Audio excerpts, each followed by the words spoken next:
Hello, students of first MSc Chemistry. In this class, we shall discuss about the hydroxylation of olefins. That is, reactions of carbon-carbon double bonds. Already, we have seen many reactions where carbon-carbon double bonds are oxidatively cleaved to give ketones or aldehydes. So the carbon-carbon double bond can give a variety of reactions. One such reaction is conversion of carbon-carbon double bonds to a dihydroxy compound. Hydroxyl groups are on the adjacent carbons, so this is a vicinal dihydroxy compound.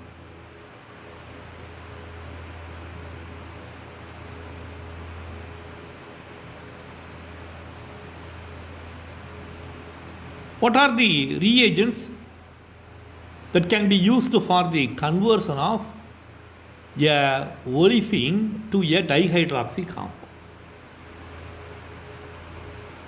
So if you consider the hydroxylation of olefins, then the first reagent that is effectively used for the dihydroxylation of olefins is your potassium permanganate. KMnO4 can be effectively used. See, potassium permanganate can be effectively used for the oxidation of carbon-carbon double bonds to produce diols, 1,2-diols. Actually, the mechanism involves the formation of a cyclic manganese ester as an intermediate. Let me represent the mechanism in this way. You have a hydrogen and alkyl groups. Potassium permanganate gives you the manganate ion, MnO4 minus. Manganese is in the heptavalent oxidation state, +7, 4 oxygens, 2 minus, 8 minus, so the net charge is minus. You have one potassium to counter that negative charge. So this manganate ion, it forms a ester with the olefin. See, this is the ester that is obtained. The reason for drawing this one is you must understand the stereochemical complexity of the transition state. O minus, O minus. So this is the manganese ester or manganate ester. Permanganate ion, it forms a manganate ester. Now, the manganate ester hydrolyzes or it decomposes to give you a dihydroxy compound. This is the dihydroxy compound that is obtained.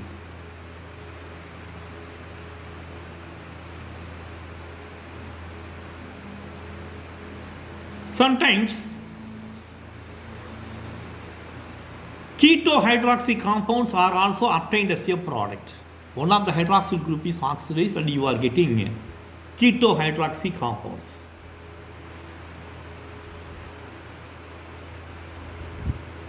See, you must understand the stereochemical complication that is involved. Here, I have shown you that the alkyl groups are on the same side. Normally, in the case of alkenes, we are expecting the cis and trans isomer. We know what is a cis isomer. Identical groups are on the same side of a carbon-carbon double bond. That is a cis isomer. If the identical groups are on the opposite side, then it is a trans isomer. See, here I have taken a simple alkene, or it is a simple group. If it is a simple group, then if you consider the cis isomer, then the manganate ester is formed easily. And the hydroxyl groups are formed on the same side. So this is called as your syn addition. Syn addition. If the two carbons are asymmetric, naturally they are asymmetric. If R is different from H and O, R is different from H and O, so they are asymmetric, and we can say we are getting a enantiomer as the product.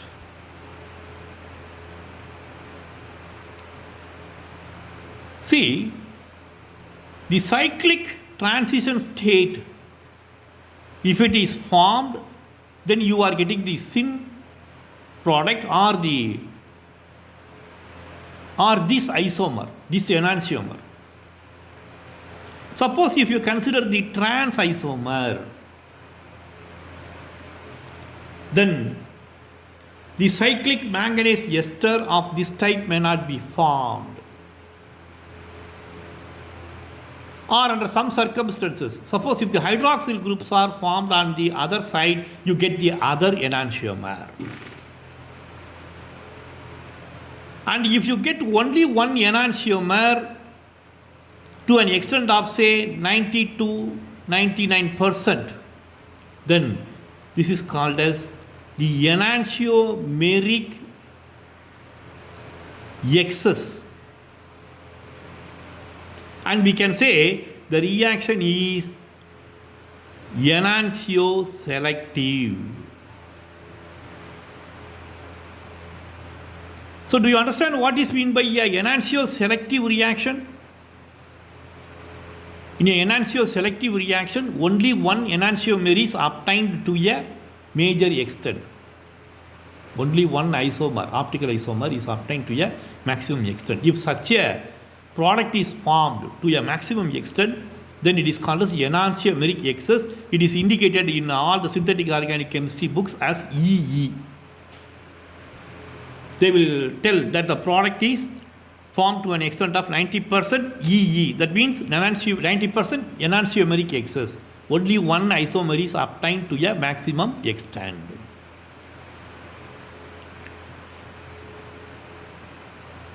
Right? So this is a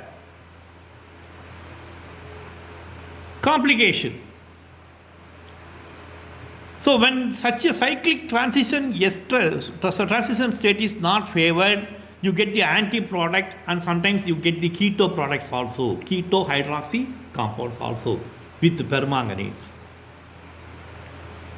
Ruthenium tetroxide is another reagent that can also be used for the oxidation of alkenes. Ruthenium tetroxide, RuO4, that can be used. So, if a olefin is oxidized to a diol,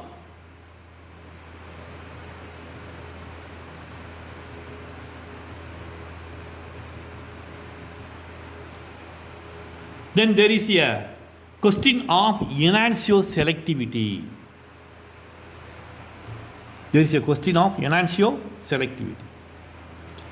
Sometimes you may get a ketol also. one hydroxyl group and another one is oxidized. So this is a ketol. Ketol. Ketol. T-O-L. You should not put A. Ketones are different. So ketol. Keto alcohols. Ketones are obtained. With permanganate esters or potassium permanganate, in some of the compounds are giving ketones as the product. Ruthenium tetroxide, in some cases, they also give ketones as the product. So the question of enantiomer selectivity occurs when you get a diol as the product, whether the hydroxyl group is on the same side or it is on the opposite side. That is a question. So plenty of reactions are there. You can go through the reactions. See, let us see some of the reactions and the reagents which are used for the dihydroxylation of alkenes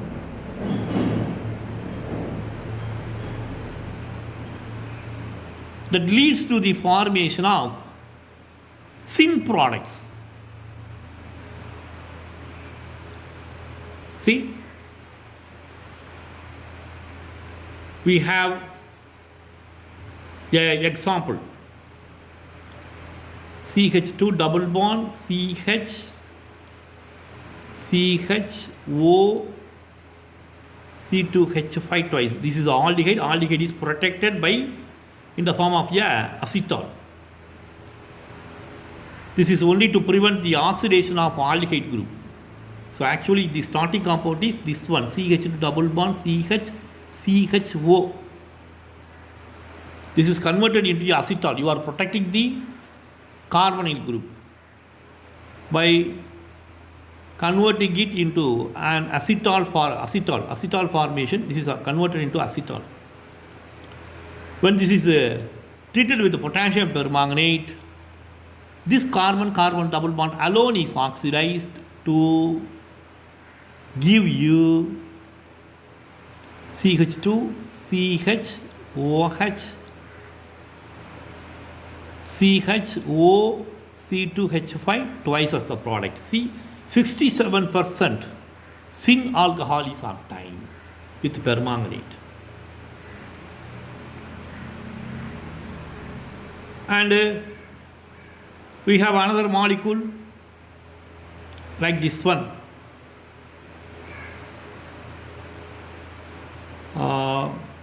This carbon-carbon double bond, we have a CH3. If it is treated with potassium permanganate, then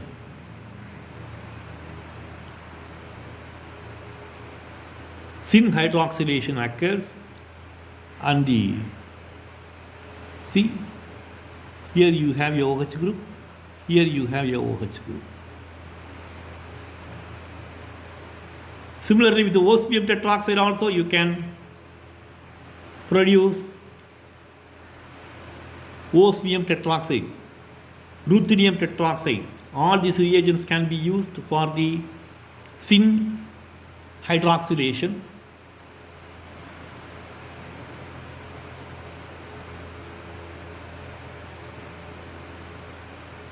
One example I am giving you.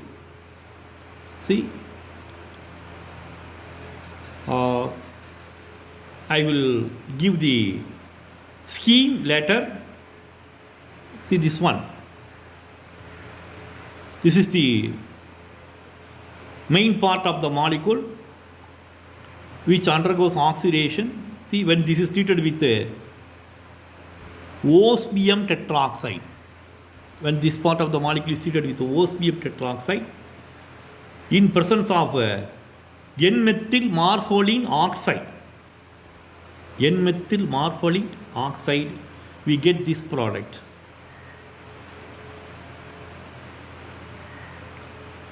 See the hydroxylation,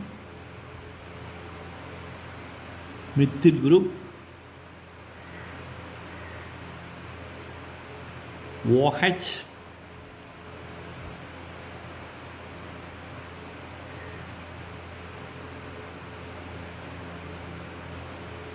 OH.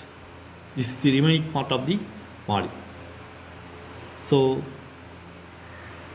we are getting either the syn product or anti-product. If you take the cis isomer, syn product is obtained with reagents like potassium permanganate because of the formation of cyclic manganate esters. So the question of selectivity arises when you have hydroxylation reactions. Now, how can we improve the formation of only one enantiomer so that we can get a pure product that is called as enantiomeric excess? We must understand the reason for promoting the formation of only one enantiomer and designing enantioselective reactions. What is the reason for promoting enantioselective reactions? See, in synthetic organic chemistry, separation of products itself is a very difficult problem. We are thinking of environmental friendly reactions, green chemical reactions. We are talking about carbon atom economy. So, when we speak about all these things, then to design an environmental friendly reaction, a green chemical reaction, only one product must be obtained predominantly. Otherwise, there is no use of a reaction. And there is also a demand for that. In pharmaceutical chemistry, we found that only one enantiomer, only one isomer is found to be highly active, that has the medicinal property. Only one isomer has the medicinal property.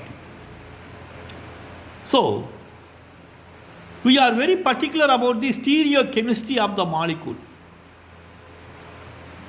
Chiral molecules are having lot of biological activities, and even among the biological activities of chiral molecule, only one isomer is showing the dominant activity.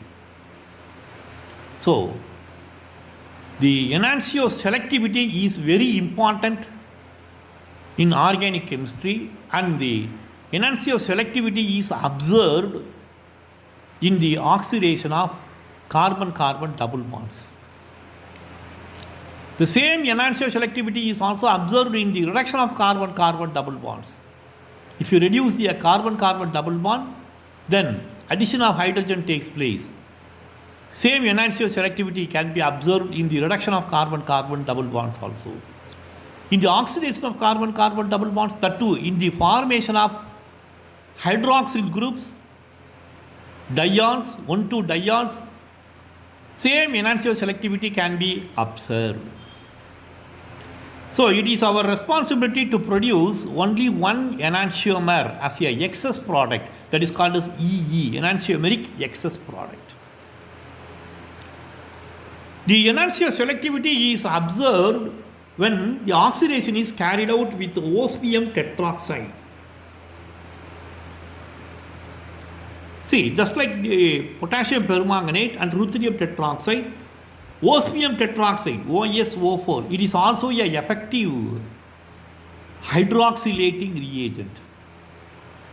The carbon-carbon double bonds are dihydroxylated with osmium tetroxide. You have seen one example. Plenty of examples are also given in the book. See, the osmium tetroxide oxidation is found to be highly enantioselective in the presence of some chiral ligands.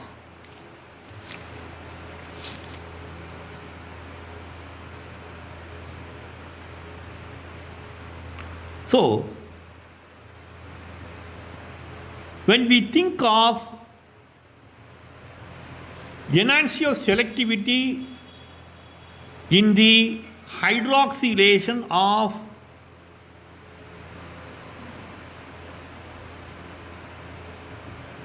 olefins, then the reagent that is effectively used is osmium tetroxide, OSO4. OSO4, osmium tetroxide, is also a powerful transition metal oxidant, just like our potassium permanganate or ruthenium tetroxide. It shows the maximum enantiomer selectivity in the presence of some chiral ligands. I already told you this osmium tetroxide being a transition metal,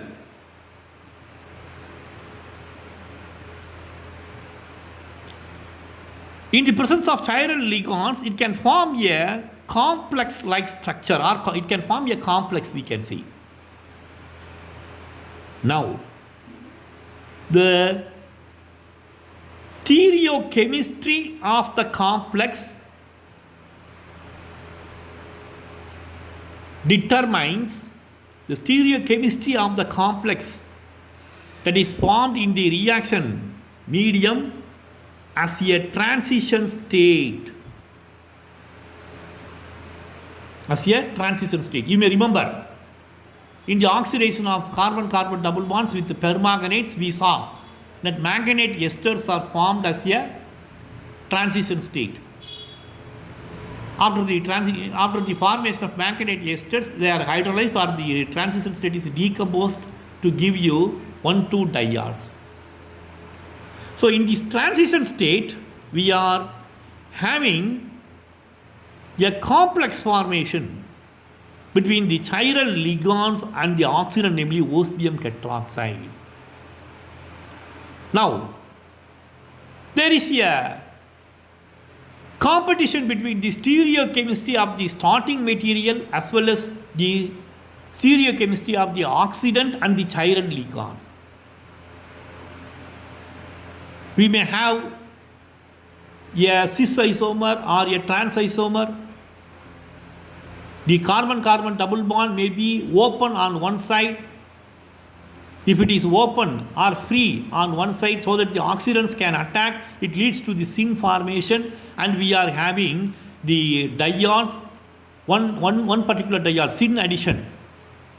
One particular diol is obtained due to syn addition, and we are having that product as a enantiomeric excess product, EE product. So, in the presence of some chiral ligands, we are having the formation of only one enantiomer as the major product, and this is called as your enantio selectivity in the hydroxidation of olefins. For osmium tetroxide, the Cinchona alkalides, dihydroquinone,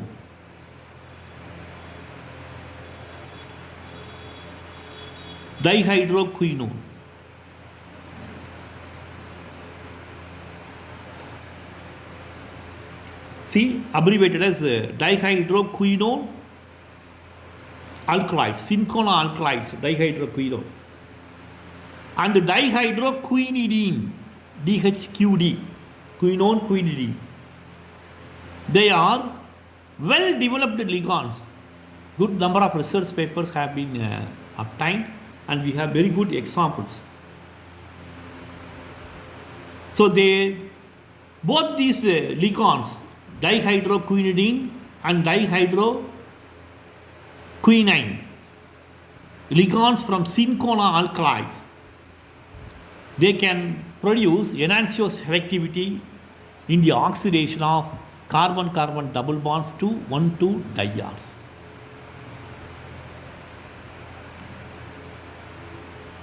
So they produce high enantio isomers. Enantio selectivity is highly observed, and they accelerate the reaction also. K4FeCN, potassium ferricyanide, That complex is also used in some cases.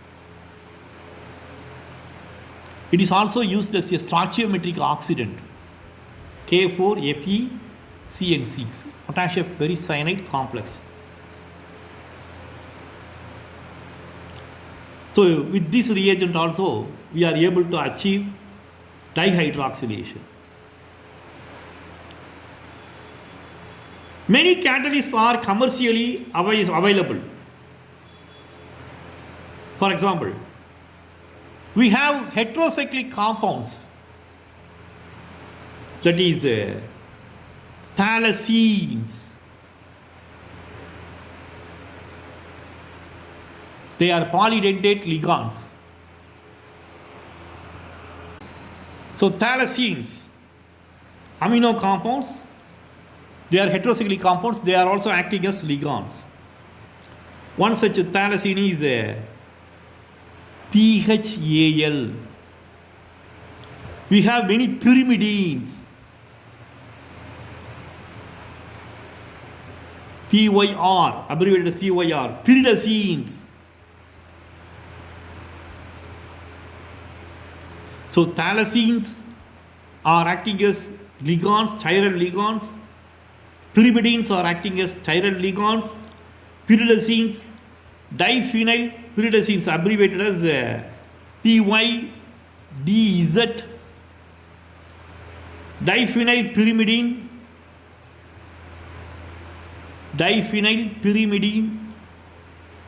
DPPYR. We have some examples. So they are all used as the chiral ligands. I can show you the structure also. These are all the structures of the ligands that is mentioned. See, this is the structure of one ligand, and this is structure of another ligand. So such big molecules, such big ligands are able to achieve this stereochemical product, that is only one enantiomer. So we get only an enantiomeric excess product. See,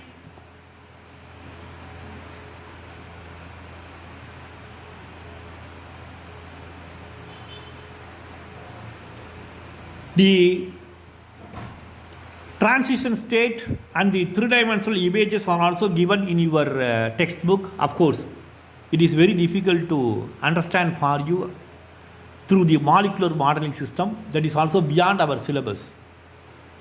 So, if you write this much, it is enough for the enantioselectivity in the hydroxylation of olefins. I will give you some reactions as the example. I have discussed a few examples with the help of photographs also. I will give you some reactions as the example for the enantioselectivity in the hydroxylation of olefins. Thank you. Let us meet in the next class.